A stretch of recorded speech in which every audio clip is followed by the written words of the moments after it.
So thank you out there. Thank you to everyone for tuning in today to another edition of EW Live. Our focus today is on nutrition. More importantly, it is on the theory of you cannot outrun your fork. Today in the studio we have Trey Tate, who's got a really interesting journey as it relates to nutrition, as it relates to fitness. Look forward to hearing you share that with us. And even more importantly, today is Trey's birthday. So happy birthday to Trey. And if you're out there, feel free to sing him happy birthday. Thank you. So with that to say, Trey has been really seriously involved in fitness, health, and nutrition for the last 8+ years. Had a little different journey before that. So before we dive into the program, if you could kind of give us a little bit about yourself, a little bio, a little bit about your journey to where you are today. So floor's yours, Trey. Well, thank you for having me today, Ethan. I think I have a pretty unique background as far as marketing goes when it comes to the pharmaceutical and food industry. My dad worked for Pfizer for 30+ years. My first job was at Publix at age 14. And so I was exposed to the ways of the industry early on.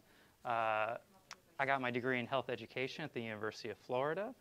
Soon after graduating, I kind of had a health crisis where I thought I was having a heart attack, but it actually just turned out to be anxiety and some bad gas. But but that was kind of my wake-up call. You know, I was still eating the college lifestyle of fast food, processed food, things that came in bags, and you know, doing protein shakes and pre-workouts and supplements and all that. And I was like, this isn't health. This isn't working out. So I knew that was my wake-up call and something needed to change. So after that, I did a 5-week work exchange working in the kitchen at a Sufi commune in New York. Okay. So they were mostly vegetarian, and so I would help them with loading up their produce that they got, and also helping in the kitchen with the rotating cook that they had. So cooking was exposed at an early age with that. I've also done permaculture. I've stayed at farms in Kentucky. And I've done fermentation classes here with Sandor cats and harvest roots. Yeah, so you have a very interesting background and a unique connection to food at a much earlier age than a lot of folks have in terms of having a health issue and really looking into food as a source or a cause of that and making a change, which I know you want to talk a little bit more later on. So for those of you that would like to, in the comments box, we're going to put a link in to our Healthy Lifestyle blog, our nutrition piece. Feel free to look at that. We will also be placing this edition of Live on our website, and we will put a link to our website in the comments box after this is done. So without further ado, a quick disclaimer, okay? We are going to present, Trey's presenting a very general healthy guideline to how you should approach food. Understand that there are conditions, celiac disease, diabetes, that you need to work as a team with your physician to make sure that you have the best plan. However, these principles certainly apply even to that type planning, as long as the food choices you're making are safe. So, without further ado, you ready to dive in? Let's do it. Because I'm confused. Trey, I am very confused on what I should be eating. I go and I see it on the news, I read, should I be eating whole fat, no fat, high carb, low carb, high protein, no protein, ketogenic, you name it, it's all over there. What in the world is a macronutrient? What in the world is a micronutrient? Fat will kill me, fat won't kill me. Butter's bad, butter's good. It's so daggum confusing. I'm confused. What is your take? What is your approach? I know you're going to talk about 5 keys to success: whole foods, portion control, preparation, social aspects of food, and it starts in the grocery store. But why am I so confused? Yeah, you're right. It is really confusing. I think industry and marketing is a large part of this. I mean, for instance, we have Oreos here, which we obviously know is not healthy for us, but it says gluten-free on it. It must be good. It must be good, yeah. It must be but good. Then you look at the ingredients and you see that the first ingredient is sugar, rice flour, and then palm oil. Yes. You know, so that is not health. That is not real food. What we have here is a beautiful bounty of whole foods right here. We have fruits and vegetables and nuts These are things that are found in the outer perimeter of the grocery store. In the center of the grocery store, you'll mostly find these processed type foods, things that are in packages. The modern grocery store is a modern invention, really.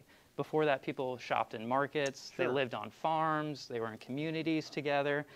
So we've really moved away from our ancestral foods, things that Right. we were made to eat. If you think of the evolutionary mismatch that the food environment that we're in now compared to the food environment when our bodies actually evolved. Sure. If you think of like African savannas, hunters, gatherers, there was meat, tubers, nuts, seed, fruits, that sort of thing. But today, most of our processed food is usually a grain of some sort that is subsidized, including anyway. Yeah. So you bring up a good point, and I think the confusion rests in a lot of things with me and a lot of our clients.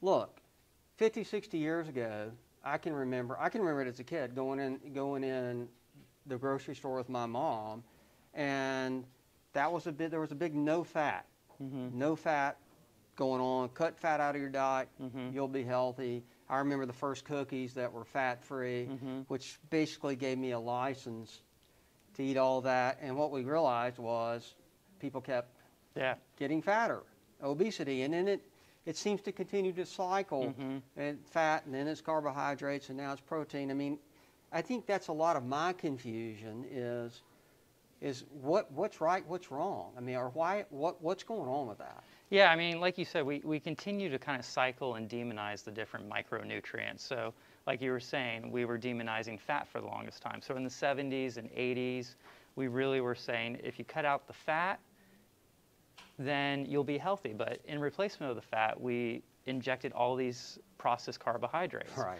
And here we are now talking about how we got to cut the carbs out. Right. When really it's just a balance of everything. We keep moving the pendulum too far in one direction. I think what it really comes down to, though, is if you eat whole foods, things that come from the farm and show up in the grocery store, or from the farm going to your farmer's market, that's really where health lies. And especially like you said earlier, we got these different colors here. Those have different phytonutrients, minerals, vitamins. These are things that our cells need to help us grow, to heal ourselves, and hopefully thrive. Yeah, I look forward to talking in depth a little bit more about whole foods in specifically as one of the 5 steps. Before we do that, though, I think this is a very, very important point. The association of disease and nutrition, or the food choices you make, and disease is very, very strong. And science is showing every day the correlation only increases with that. From diabetes to dementia to heart disease to Alzheimer's, there is a correlation to the food choices we make. And so when you're talking to a client or speaking with someone, how do you relate that to them? That the food choice you make has a direct effect on disease. The food choices you make can also have a healing effect. What's your kind of recommendation or thought process there, Trey? Yeah, to think that eventually what we're eating and consuming will eventually be the building blocks for our cells, because our cells are always replacing and turning over. Do you want those cells to have whole foods, vitamins, minerals, phytonutrients? Do you want that to be making up your body, or do you want something that's pre-processed, came out of a factory, you're grabbing in a bag or a box? Is that really going to bring health? You know, they put preservatives in these things so that they have a long shelf life. Foods that, real food, it rots. Dust to dust, stuff is not meant to stay on the shelves for a very long time. Sure. The only reason why we have that now is because of the modern grocery store. Right. So that these companies can continue to make money off things that, they can package, ship, deliver, and hopefully it stays there for a while. Yeah, so support your local farmer's market. Oh, sure, absolutely. Right? 100%. So, let's dive right in. 5 steps, guys. and we're going to talk about these. The difference between a whole food and a processed food. You brought a great selection of stuff to demonstrate. Whole foods, portion control. Trey's going to give us a system that he really likes, that is reproducible, it's easy, it doesn't take, you don't have to weigh, you don't have to do anything. It's a very, very, it's something that you should implement. Preparation. The social aspects of food, which, again, I think when we talk about that, I used to dream about winning the lottery. Now I dream about having dinner with friends again, post-COVID. And that it starts in the grocery store, which Trey's already mentioned a good bit. So let's start with that. Let's start with the differences. Whole foods, your first step. Some examples of whole foods and choices. We have a lot of processed foods here. And really the kind of the fast food culture really that we're in, where our mindset should be related to that. So yeah, number one, whole foods. One thing when I look at this, I kind of think of like a Renaissance art painting. When you look at a Renaissance art painting, you're not going to see a bag of Lay's there. You're not going to see this stuff here. You're going to see real food. And by real food, I mean fruits, vegetables, nuts, seeds, legumes, leaves. These are the things that actually fuel our body and that we were made to eat. Now, the processed food, it has to go into an industrial factory. There are many components that go into that, and then it pops out of the factory and ends up in the store. So like you said, you know, supporting your local farmer's market. Everything you find at a farmer's market is going to be a whole food for the most part. And thankfully, we're in Alabama where there's many farms surrounding us. So really, the color, and you mentioned color earlier in this, this is really nature. The more colorful your food is, it's really nature's way of telling us how good it is for us. And versus what I would love to eat, these donut holes, I can see the sugar dripping off, you know, and I know that these aren't good for me, right? But in that industrial process of producing it, anything that's good is gone, right? It's just sugar. Yeah. And it's just an insulin spike. And yeah, I'm embarrassed to say that I grew up on a Coca-Colas and fried lemon pies for breakfast. I mean, it's a wonder I'm here today. But anyway, so whole foods means colorful food, things that you buy on the outside of the grocery store, fruits, vegetables, nuts, tubers, those type of things. So great. Portion control. I think what you were sharing with me before we started the presentation was wonderful. Take us through how we should choose portion control, and I think what's interesting here is you're not cutting out any food type from what we prepare. Okay, so take us through portion control and what it pertains to. Yeah, so portion control. So I mean, obesity is at record levels today. 70% of people are overweight. 35 to 40% are obese. And a large part of that is over the years, portion controls have continually grown in America. I mean, you can compare a hamburger or a soda from today compared to 30 years ago. One system that I really like is precision nutrition. If you Google precision nutrition calculator, it'll bring you right to this website. And what's great about it is you put in your age, your biological sex, your activity level, what kind of diet you want to do, whether it's vegetarian, paleo, and I hate using these terms, but this is how we're able to communicate and know what we're talking about, Mediterranean, that sort of thing. And they base serving size off of your hand. And what's great about it is they'll tell you how many servings you need of each thing and how many calories and that sort of thing. So we all have hands, and they're usually relative to our size. So a large man will usually have a larger hand than a petite woman. So it's relative to that person's size. So for instance, with precision nutrition, one serving of protein is the size of your palm, including the thickness. So there we go. Then for vegetables, it's the size of your fist. For carbohydrates, it's what fits inside your palm. And for fats, one serving would be the size of your thumb. So that makes it easy. We always have that with us. And I think if we're counting calories, I mean, that's obviously one way to go about it. But that kind of disconnects us from the joy that food can bring us. Sure.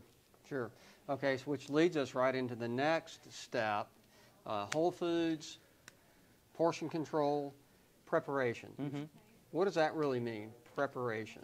Yeah, so I think we have to, we live in a very fast lifestyle. I mean, COVID's kind of slowed things down, but we live in a fast food nation for the most part. So we're usually just kind of on the go, grabbing our food. We're not really taking time to slow down and enjoy our food. So I think cooking and seeing what you need from the grocery store as far as what that next recipe will call for, and having those sort of things available in your household. So for instance, in my household, I usually always have broccoli, sweet potatoes, I have fruits and vegetables, carrots, you got blueberries and strawberries. I always have nuts on hand. That's always like probably one of my favorite snacks. And just setting yourself up for success. You know, if you're preparing to buy this kind of stuff and you bring it home, you're going to end up eating it. It's going to win the staring contest. Yeah, if it's in your house. Yeah, especially, late at night when we're tired and we've had a long day. This can bring joy for a very short term. Yeah. Yes. This is the type of food over here that can bring joy and vitality over a long term. So even along with the preparation, if you have a slow cooker, you could get all the ingredients for that, set that up in the morning. It slow cooks all day while you're at work. You come home, you have a delicious, healthy meal right there, and it could feed you for 2 to 3 days after that. Trey, while we're on this, I've noticed a lot lately, and it's becoming more so, the choice that you now have. You go in a grocery store, and there are 5 to 10 different variations of an all-in-one box of meal. It's the Asian stir-fried chicken or with shrimp, and it's been sitting up there for days. Okay, that seems like a healthy food choice to me, but it really, from what you're saying, that's really counterintuitive to really what we should be choosing. Am I correct with that? Yeah, I would say so. I mean, I think it's good to maybe have a few of those things on hand for the times, when life gets away from us sometimes. But with that, I think we should always be checking the ingredients list with our food products. So, for instance, this says gluten-free, which, to us, that kind of signals like, oh, that must be good. Or it might say heart healthy on it. Right. But then you turn it over and you actually look at the ingredients and you start seeing, well, do I want that in my body? Sure. Is that a whole food? Right. Right. I get it. So let's dive into what I am dreaming about. Is going to a restaurant again and feeling safe and enjoying food, but more importantly, enjoying the fellowship around food. And you've got a key component of this these really 5 steps is the social aspects of food and why that's important. And tell us a little bit about that, and then let's if you can lead into why that's an essential component to the Blue Zone, success in Blue Zones, success in folks that are doing Mediterranean-style diets, just anywhere where you see a very healthy lifestyle and longevity, why this is such an important factor in that. Yeah, so food brings us together. Culture brings us together. In a lot of these like Blue Zone areas, people actually take time to sit down, have a meal with their fellow people, and just communicate and connect. And they actually enjoy the meal, they talk to people. Also, along with the social aspect is celebration. Like you said, today is my birthday, so thank you for that. Yep. I'm going to eat cake later, because this is a special occasion. But if it's a regular Tuesday night, I'm not going to eat that because it's a special treat, and we should save those special treats for that occasion. If we're eating 80% of the time whole foods, and when you're in those situations where people are celebrating, just eat the cake. Just do it, But I wouldn't say do that all the time, but for special occasions and social aspects, times when we're together, go for it. I think, Trey, what's really cool, you've mentioned Blue Zones, I mentioned Blue Zones, we talked about Mediterranean diets, we haven't said about kind of the Okinawan diet in Japan, but really all those things correlate to folks living well in excess of 100 years of age. And the commonalities in that diet, some of those diets, folks eat meat, some folks don't eat meat. There are certain commonalities, and the commonality is what we've mentioned already. Whole foods, nuts, plants. If you do eat meat, that you're doing healthy, lean, from the farm type meats. But this social aspect is really a predominating factor in all of those diets. That they take time to enjoy the fellowship around the table. And we are a fast food society, right? And we really miss that opportunity or take that up. That's one of the blessings of COVID, I think, is number 3 and number 4, preparation. And for me, number 4, the realization of how much I miss the togetherness of people. Anything you want to add to that? Comments on that? Yeah, I mean, with slowing down, thankfully I was farming. I have a backyard, and I was growing fruits and vegetables at that time, so that gave me something to do during that time. I had recently started dating my girlfriend at that time, so that brought us together. Sure. We were doing that together, and then we would take that from the garden, and we would cook our meals together, and that was something that we shared together and bonded over. That's great. All right, so let's land back in the grocery store. Yes. Okay, and maybe we can look at some of these food choices specifically, maybe why they're bad. It's interesting to me that you brought 2 loaves of bread. One looks like it's a lot better than the other, but you said when you said, I'd like to share this as kind of a warning, be careful. Yeah. Again, it's about packaging and how things are marketed. So let's talk again about the grocery store. Where should I spend the majority of my time in the grocery store? We know that we should be choosing this, but be leery of some of the things that we think are good food choice and maybe really aren't. Yeah, when I go to the grocery store, it's almost kind of funny. I almost have like blinders on. I don't look at the labels or what's being marketed to me. I will always grab the box or whatever and immediately turn it over and start looking at the ingredients. So for instance, we have Pepperidge Farm whole grain. It's got a lot of good stuff on here, at least that's what it says.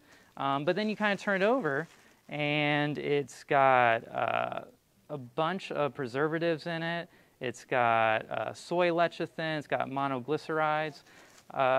If it was up to me, since we're in Birmingham, I would go to like Birmingham Breadworks or Continental Bakery, an actual bakery where they're producing sourdough bread, because that is really our ancient bread. That is real bread. This is some form of bread, but really this is a modern invention. Right. And really the whole point of this is just to stay on the shelves for as long as it can so that somebody can buy it. I would pick this bread over that bread, over this, because I know not to do hearty white bread, even though it's hearty. At least it's whole grain. But I would think, because it's whole grain, but what you've just said is be careful. Yeah. Okay? There are better choices. Yes. And so a good shout out to Carol Griffin, our dear friend.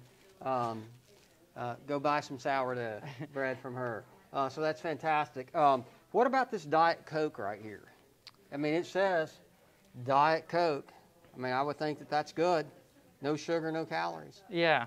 So, I mean, even though that's 0 calories, always be careful with drinking. Never drink your calories. I know that says 0 calories, but regular soda, concentrated fruit juice, you're essentially just adding calories and sugar into your life that you're just doing a disservice to yourself. Water, water, water, water.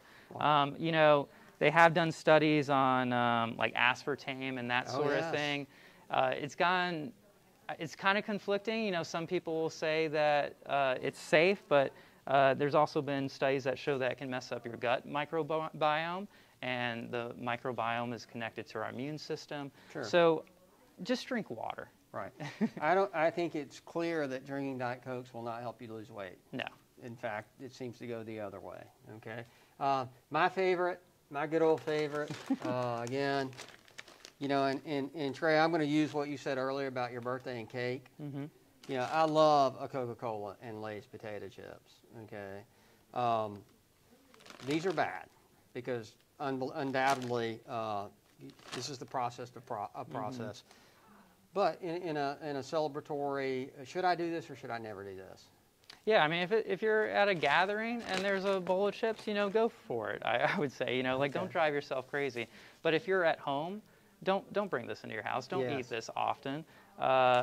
It's funny because a potato, if you just roast it or you boil it, it can be a health food. But once you fry it and you're adding a vegetable oil, in this case it's sunflower, corn, or canola oil, things are getting crazy. I've been real big on industrial vegetable oils recently. When you realize that these vegetable oils have only existed for 100 years, Right. it's an evolutionary mismatch there. So with that, the corn oil, the soybean oil, and what's so funny is if you look at any packaged food, it will have those in it. That's what it's done. So really cool. Let's add one more component. Okay, this 5-step system is about lifestyle. Okay, it's about the food you choose, controlling your portions. Trey, thank you for giving us that. It's fantastic. Plan and prepare. Make a list of what you need. Stick to that list if you go in the store. Find creative ways to cook your food, to prepare your food. Have a social aspect or social component to how you eat, to how you share, to how you relate. Be smart in the grocery store.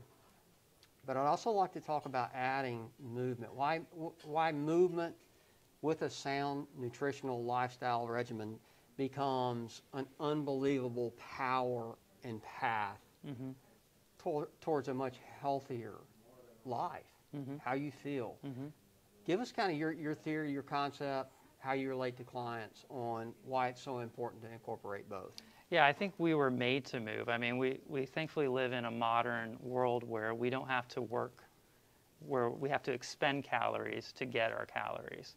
So with that, it makes us more resilient moving. It helps our joints. It keeps the length tension of our muscles. It keeps pain down. And the food choices can also incorporate with that. For instance, if I ate this, I'd probably be a little achy the next day in my joints. It's just something that I've noticed. An inflammatory response. Yeah. So we want to feel our best. We want to do our best, and we want to help our community in the best way possible. Yeah. And we got to put our oxygen mask on before we can put other people's oxygen mask on. And so to do that, to think the best that we can, to be as energized as we can, it all starts with our food, and movement is an integral part of that. Right. So thank you for that, Trey. Again, these are the great examples of where you should start. Whole foods, portion control, preparation, keep food social, starts in the grocery store. Have a sound plan of movement and motion with that, and you'll be well on your way to better health. Again, check the comments box. Submit any questions you have, but we'll put the link to our Healthy Lifestyle blog on nutrition that we posted last week. And you can also share this video or this session with friends. So good luck in 2021. Trey, happy birthday. Thank you. Thank you for being here. Thank you for having me. Great information. Appreciate you sharing it. Tune in to our next one where we'll be talking about ways to decrease stress and anxiety in your life next month. So thank you. Tune in next time.